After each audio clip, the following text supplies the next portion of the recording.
News. He's also with the Fox Business Network. How are you, Charles? I'm good. I am beside myself with this nonsense. Beside myself. It's absolutely ridiculous. You know what? The CBO might be the most honest entity on Capitol Hill. And you know what? I think they've come out too many times now, because they've already said that the deficit that the Obama administration's talked about way too low. They've already said that the Kennedy Health Plan will maybe at best help 1/3 of the people it's supposed to help. So at the end of the day, it's not helping anyone under $33,000. It's just at the end of the day, it's amazing that they can be dismissed this easily. And yet, you know, we keep talking about transparency. We keep talking about checks and balances. I agree with you 1,000%. It's amazing, though. They've been kicking anything that the CBO says. They've been just trying to kick it out of the picture. Help me out, because I want to show something up at the chalkboard here in a second.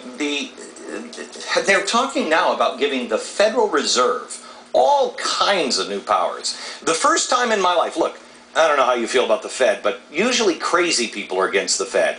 You're starting to see like normal people that are against the Fed. You know what I mean? It's always the Fed. It's always been a conspiracy theory, normal, you know. Right. But now normal people are saying, well, wait a minute, who are these people? Well, that's a great question, because it is a very.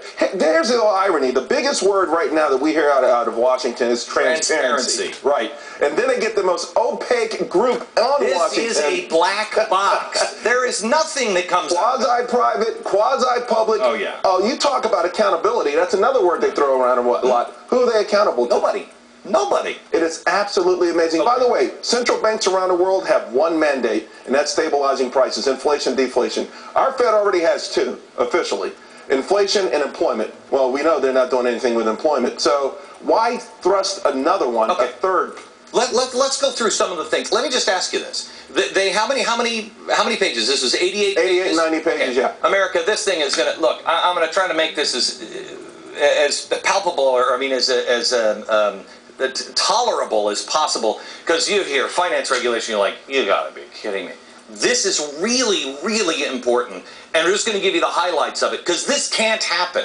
All right, give me an 88 pages. Let's start with, is there anything about Freddie and Fannie in there? Nothing. Nothing. Oh, by the way, and this is all, by the way, Glenn, about regulations. Yeah, I can't think of two organizations that have more overseers. Oh, and Congress is one of them. 200 regulators. Oh, fail, Congress. 200. Amazing. Right. Absolutely amazing. Nothing on Fannie and Freddie. Zero. Is it overstating this, saying Fannie and Freddie were two of the biggest culprits in the collapse that we have? You can seriously argue that without Fannie and Freddie, we wouldn't be in this situation. Got it. Easy. No oversight. Not one. Right. Not these names. They'll talk about. Someone brought it up today to Geithner, and I think he said we'll get to it or something like that. Yeah. We'll get to it. Yeah. Good question. Right. Okay. And 200 people regulating this already. Okay. Tell me what the Office of Thrift is. This is interesting, because this is the only entity that's been kicked out. They're adding a couple. They kicked this one out. But what's really interesting, and this ties back to Fannie and Freddie, one of their mandates was to push through the Community Reinvestment Act. If you don't know what that is, America, the Community Reinvestment Act, that's the thing where everybody's got to have a home. We all have to have a home.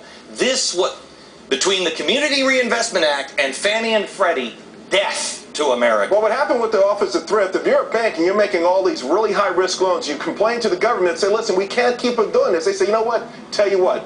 Sell them. We've got some place for you to dump them.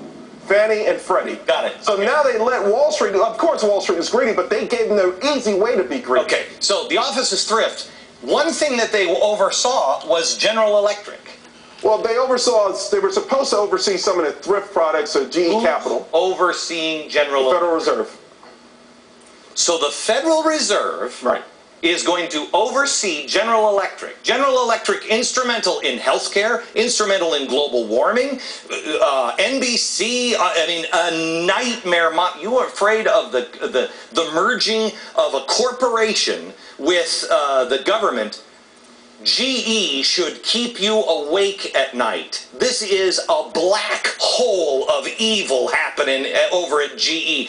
Don't know what the hell's happening, but you put them under the Fed, look the hell out. But by the way, Glenn, technically every company in the country could be by the Federal Reserve. I know, but GE is too big. That's not only too big to fail. GE fails, that could destroy America, right? You can hear it now. That will become... Well, GE won't fail. it'll become a federal company. Push come to shove. Now, of course, now it's supposed to be that before all of this stuff could happen, these companies will be broken up. That's what we're supposed to believe. But no matter what, They're not. They'll never be allowed to go out of business. They get TARP 2, TARP 3, whatever TARP might be available then. But also keep this in mind. Even Walmart, you could argue, could come under the Federal Reserve. Oh, I know. Any company that deals in credit cards, financial instruments, anything. Okay.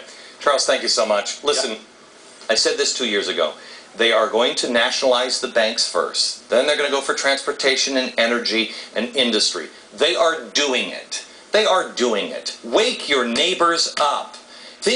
Power is slipping from your fingers, and they are becoming brutal. They are becoming brutal thugs. We are becoming a nation of thugs. We are. Ask Gerald Walpin and his family. Power of the Fed. I have a different idea of what we could do with the Fed. We'll share that next. And coming up at 6 o'clock Eastern, I'll be answering your questions live at Fox News.